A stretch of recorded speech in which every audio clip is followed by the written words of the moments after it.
प्राथमिकता किसको देनी है, अधिकार को देनी है कि कर्तव्य को देनी है।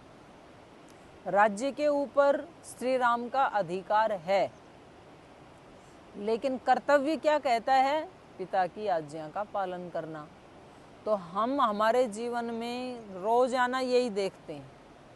हम कहते हैं आप यदि मेरे पिता हैं, आप मेरे पति हैं, आप मेरे पुत्र हैं, तो आपके ऊपर मेरा अधिकार है।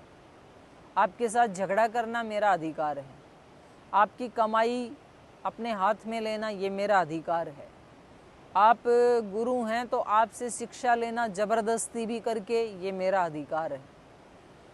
तो हम अपने अधिकारों की बात करते हैं, लेकिन कर्तव्य क्या है, मुझे क्या करना चाहिए। ये तो माता पिता हैं, इन्होंने तो मेरे साथ ठीक नहीं किया, मेरा जो अधिकार था संपत्ति के ऊपर वो मुझे नहीं दिया, लेकिन मेरा कर्तव्य क्या है, मुझे क्या करना चाहिए। तो हम कहते हैं भाई कर्तव्य का पालन तो तब किया जाए जब पहले ये करते अपने वाले का, ये तो मेरा अधिकार है, इन्होंने नहीं दिया राजी राजी तो मैं छीन के लूँगा, मैं झगड़ा करके लूँगा। शिष्य कहता है कि यहाँ आश्रम में रहते हुए गुरु के ऊपर मेरा अधिकार है, जितना वो दूसरे को टाइम देते हैं, जितना वो दूसरों से प्रीति करते हैं, जितना वो दूसरों से एक उदारता का भाव अपनाते हैं, उतना मेरा भी अधिकार है, मुझे भी मिलना चाहिए। उन्होंने तो नहीं दिया, अब मेरा कर्तव्य क्या है, मुझे क्या करना है। पति पत्नी में रोजाना इसी बात को लेके झगड़ा होता है। वो कहती हैं आप मेरे पति हैं तो आप कहाँ जाते हैं, कब वापस आते हैं, किसके साथ रहते हैं, ये सब मेरा अधिकार है, ये सब जानना।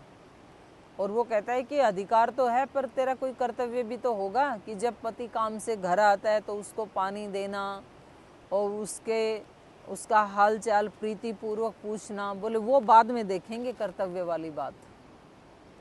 तो यहाँ पर श्री राम का चरित्र ये बता रहा है कि वो अधिकार को पीछे रखते हैं, कर्तव्य को सामने रखते हैं। अगर हम सब थोड़ा सा भी श्री राम के आचरण से थोड़ा सा भी अगर सीख पाएं, हम यदि अपने कर्तव्य को प्राथमिकता देने लगें कि मुझे अपना कर्तव्य नहीं छोड़ना है। तो कई बार हमने वो बिच्छू और साधु वाली कहानी भी सुनाई है कि वो पानी में बहते हुए बिच्छू जा रहा था, इधर नदी के किनारे साधु खड़ा है, वो बार बार उसको बचाना चाहते हैं, बिच्छू बार बार उसको डंक मार रहा है। तो किसी ने कहा कि महाराज ये तो दुष्ट योनि है, ये अपना स्वभाव छोड़ेगा नहीं, काटना क्यों बचा रहे हैं आप इसको। तो बोले इतने छोटा सा जीव भी जब अपने स्वभाव को नहीं छोड़ रहा है तो मैं एक इतना बड़ा योगी होकर के, धर्मात्मा होकर के अपने स्वभाव को क्यों छोड़ूं। मेरा स्वभाव है बचाना जीवों को, ये अपना काम कर रहा है, मैं अपना काम कर रहा हूँ।